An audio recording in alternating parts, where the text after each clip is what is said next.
क्या आप फ़ोनपे से कार इंश्योरेंस करना चाहते हैं? इस वीडियो में स्टेप बाय स्टेप बताने वाला हूँ कि फ़ोनपे से कार इंश्योरेंस कैसे करें। तो शुरू करने से पहले आप सबको जेआरएन ऑफिशियल यूट्यूब चैनल में बहुत-बहुत स्वागत है। अगर आपने अभी तक इस चैनल को सब्सक्राइब नहीं किया है तो सब्सक्राइब करके बेल आइकन को ज़रूर प्रेस कीजिए। तो चलिए शुरू करते हैं।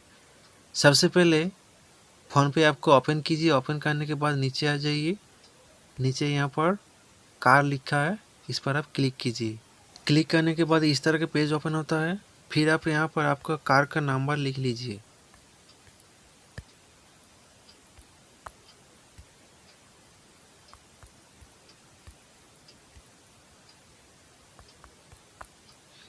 कार नंबर लिखने के बाद आप सबमिट में क्लिक कीजिए।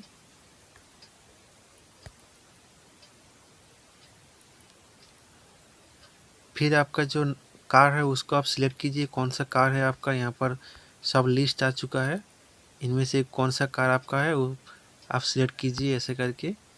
फिर आप देख लीजिए कि आपका कार कौन सा साल में रजिस्टर हुआ है। ये अगर नहीं है तो यहाँ पर आप क्लिक करके सिलेक्ट कर सकते हैं कि आप कौन सा साल में इस कार को रजिस्टर किया है। ठीक है, यहाँ पर सब साल दिया हुआ है, इनमें से आप सिलेक्ट कीजिए। सिलेक्ट करने के बाद व्यू प्लान लिखा है यहाँ पर, इस पर आप क्लिक कीजिए।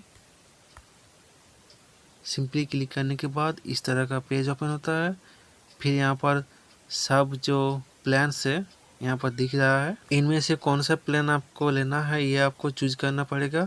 अगर आप SBI जनरल को चूज करना चाहते हैं तो इस पर क्लिक कीजिए। बजाज अलायंस करना चाहते हैं तो इस पर क्लिक कीजिए। ऐसे बहुत सारा प्लान आ चुका है। ठीक है, तो हम SBI सिलेक्ट करते हैं। सिलेक्ट करने के बाद यहाँ पर क्या लिखा है, सिलेक्ट प्लान, इस पर आप क्लिक कीजिए।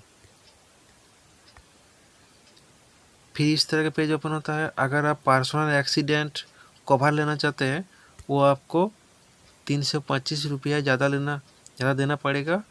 फिर आपको इस बॉक्स में क्लिक करना होगा और फिर नॉमिनी का नेम, नॉमिनी टाइप, नॉमिनी का नेम, नॉमिनी का एज, ये सब आपको देना पड़ेगा। अगर आप पर्सनल एक्सीडेंट कवर नहीं देना चाहते हैं तो कोई बात नहीं, फिर आप कंटिन्यू में क्लिक कीजिए।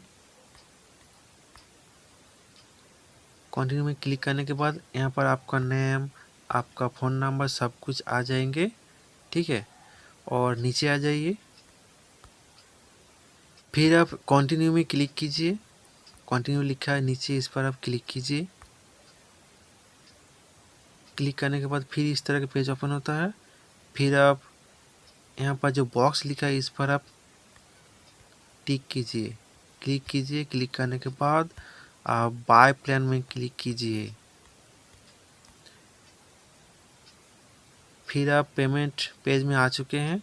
अगर आप UPI से पेमेंट करना चाहते हैं तो UPI लिखा है यहाँ पर, इस पर टच करने के बाद आप अपना जो UPI ID है आपको देना पड़ेगा। मेरा पहले से दिया हुआ है। अगर नहीं दिया हुआ तो आप UPI नंबर को देने के बाद आप पे में क्लिक कीजिए। फिर आप अपना पिन कोड डालिए और सबमिट क्लिक कीजिए। फिर आपका पेमेंट कंप्लीट हो जाएगा। अगर आप डेबिट कार्ड से देना चाहते हैं तो यहाँ पर क्लिक कीजिए डेबिट कार्ड। डेबिट कार्ड में क्लिक करने के बाद अगर आपका डेबिट कार्ड नहीं सेव किया हुआ है तो आप यहाँ पर क्लिक कीजिए सेव अनदर डेबिट कार्ड। इस पर क्लिक करने के बाद आपका डेबिट कार्ड का नंबर देना पड़ेगा। यहाँ पर मंथ और ईयर लिखा है एक्सपायरी, उस पर आप क्लिक देना पड़ेगा यहाँ पर। और यहाँ पर CVV कोड 3 डिजिट का जो CVV कोड है उसको देना पड़ेगा।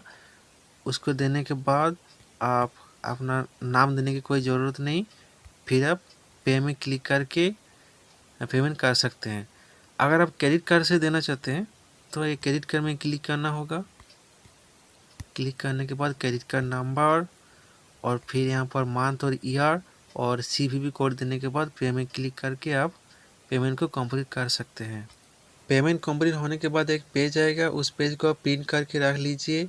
अगर प्रिंट नहीं है तो डाउनलोड कीजिए। डाउनलोड करने के बाद फिर बाद में इसको प्रिंट करके आपका कार के साथ रख लीजिए। वही आपका इंश्योरेंस का पेपर है। इस तरह आप अपने फ़ोन से कार इंश्योरेंस दे सकते हो। इसके लिए आपको कोई एजेंट के पास जाने की ज़रूरत नहीं, आप अपने घर बैठे अपना फ़ोन से ही कार इंश्योरेंस कर सकते हो। वीडियो अच्छे लगे तो लाइक करना ना भूलिए और इस तरह का वीडियो पाने के लिए चैनल को सब्सक्राइब करके बेल आइकन को जरूर प्रेस कीजिए। Thank you.